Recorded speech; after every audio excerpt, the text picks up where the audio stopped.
Science Integrity Alliance, in partnership with the Collaborative Library.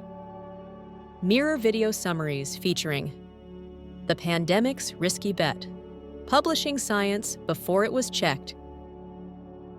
A new study found that 4 in 5 rapid COVID studies kept their conclusions after expert review, showing that speed doesn't mean sloppy.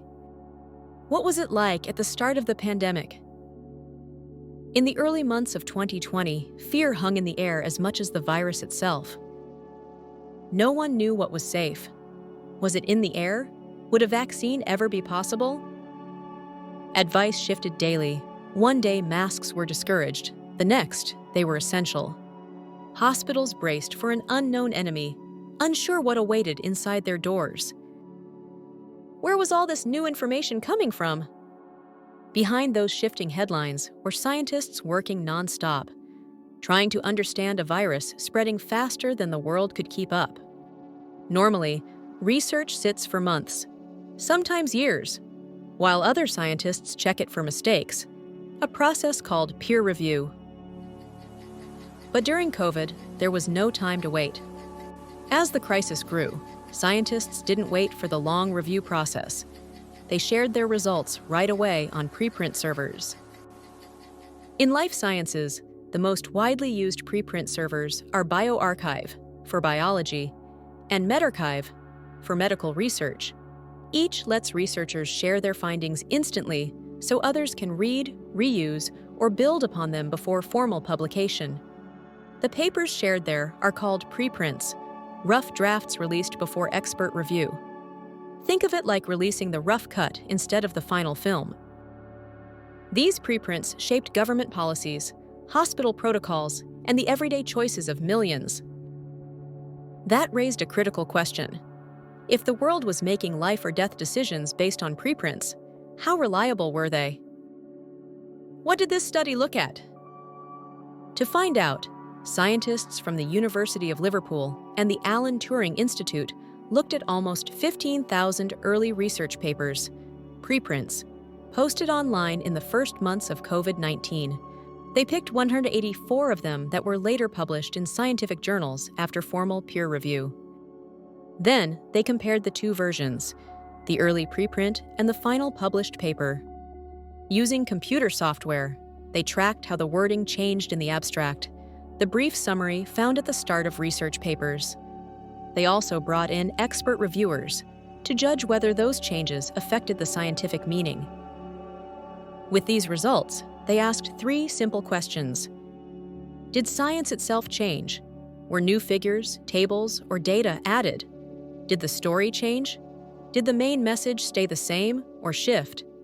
Did the process improve? Were peer review reports shared publicly?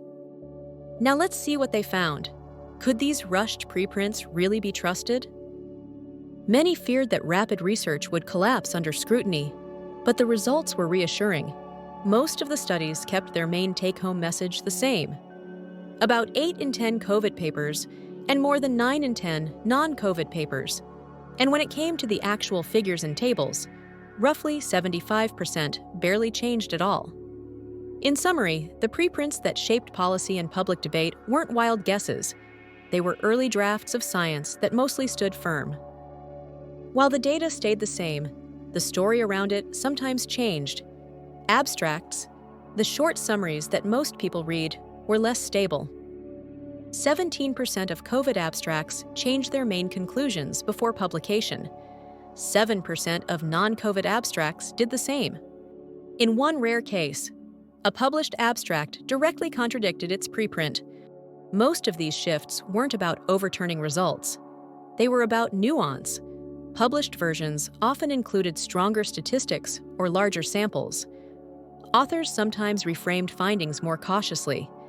Still, in a global crisis, even small changes in tone could ripple far beyond the lab. And the last question was, did peer review process improve during COVID? Not really. Only few papers showed their peer review reports, so readers couldn't see what experts questioned. Data sharing was also patchy. Some COVID studies even offered less data after publication, while many non-COVID papers added more.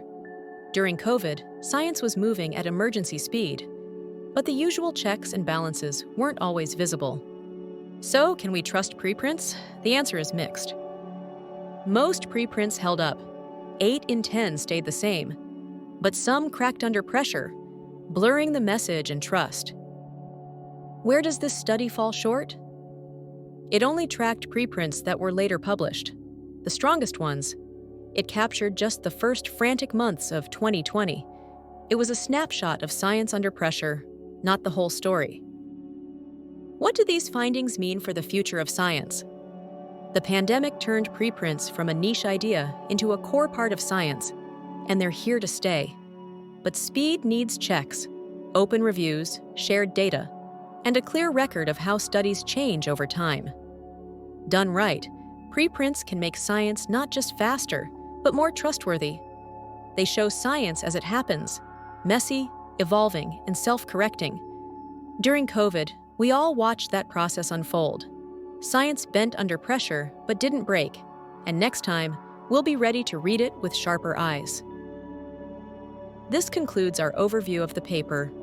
For more meta-science insights, visit the Mirror Hub at the Science Integrity Alliance, or explore video summaries on other topics at the Collaborative Library website.